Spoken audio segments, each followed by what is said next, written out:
sinon ce week-end, c'était aussi l'un des premiers meetings de Valérie Pécresse. Waouh. Alors, elle n'est pas encore très rodée à cet exercice. Elle a dit qu'elle était née un 14 juillet. C'est pour ça qu'elle avait le sens de la République. Ah oui.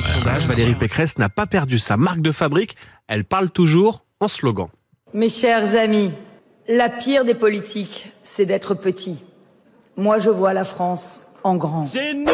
Femme de paix, je le suis, mais je serai chef de guerre.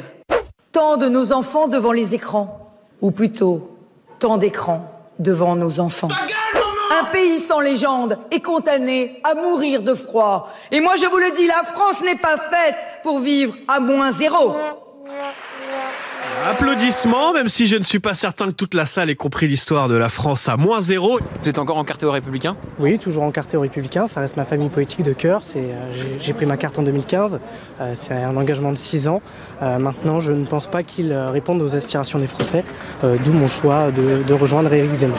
Elle peut pas être un jour Zemmour-Ciotti, le lendemain Macron-Delors. Ça ne marche pas comme ça. Elle affirme qu'elle a une très grande constance dans ses propos. La seule constance, c'est la vitesse du vent qui tourne. Valérie Pécresse multiplie les grandes déclarations. Baisse drastique de l'immigration, contrôle des frontières, durcissement du regroupement familial ou encore révision du droit du sol.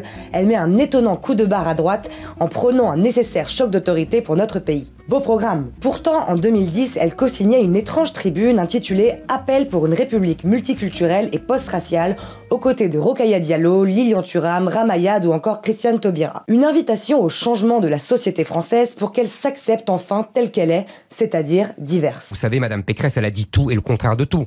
Elle a signé une tribune avec Rokhaya Diallo en faveur du multiculturalisme. Elle a promu les valeurs LGBT. Vous savez, Madame Pécresse, c'est une chiracienne. Il faut bien comprendre, les chiraciens, qu'est-ce que ça signifie? Ça veut dire que les places sont toujours plus importantes que les convictions. Et les chiraciens sont prêts à promettre tout et n'importe quoi et à ne jamais rien tenir. Vous savez, c'est la fameuse formule « les promesses n'engagent que ceux qui les écoutent ». Madame Pécresse est de cette école-là. D'ailleurs, elle ne le cesse de le répéter. Valérie Pécresse, elle a été ministre du budget, Nicolas Sarkozy. Elle a supprimé comme ministre du budget 12 500 policiers et gendarmes. Donc c'est quand même paradoxal de supprimer 12 000 policiers et de venir ensuite se plaindre de l'insécurité, de la montée de la violence dans notre pays. Je suis née un mois de juillet.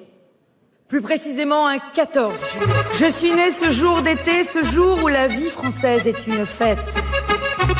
Enfant, je regardais les drapeaux flotter dans le ciel en attendant de danser sous les feux d'artifice.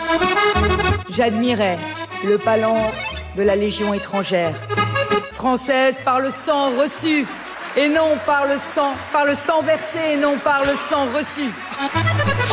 Oui, petite boulette finale, malheureusement, et on la retrouve mercredi soir face à vous. Petite litanie extraordinaire. C'est pas top sur la géographie, mais le -0 en physique, ça veut pas dire grand-chose non plus. En 2016, Valérie Pécresse se rendait à un iftar, à l'invitation de l'Union des associations de musulmans de Seine-Saint-Denis, une sorte de réseau islamiste proche des frères musulmans qui contrôle plus d'une 60aine de mosquées en banlieue parisienne. Quelle indignité. Elle y était comme un poisson dans l'eau. Alors je voudrais vous saluer tous ici, président d'associations musulmanes, saluer tous les habitants de Seine-Saint-Denis qui sont venus à cet iftar. Valérie Pécresse, elle ne se dérobe pas. Et donc ça, c'est une qualité pour moi majeure pour évidemment postuler à la fonction suprême que celle d'être président de la République.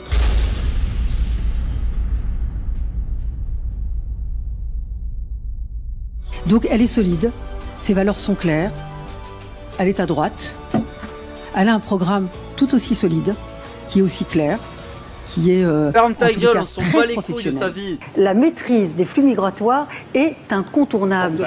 C'est pas être raciste que de le dire, c'est pas d'être d'extrême droite que de le dire, c'est une réalité. C'était trop beau, ma joie aurait été de courte durée. L'idéologie de ces gens-là, c'est la même chose. Ils défendent la même chose. Ils défendent la même chose que Macron.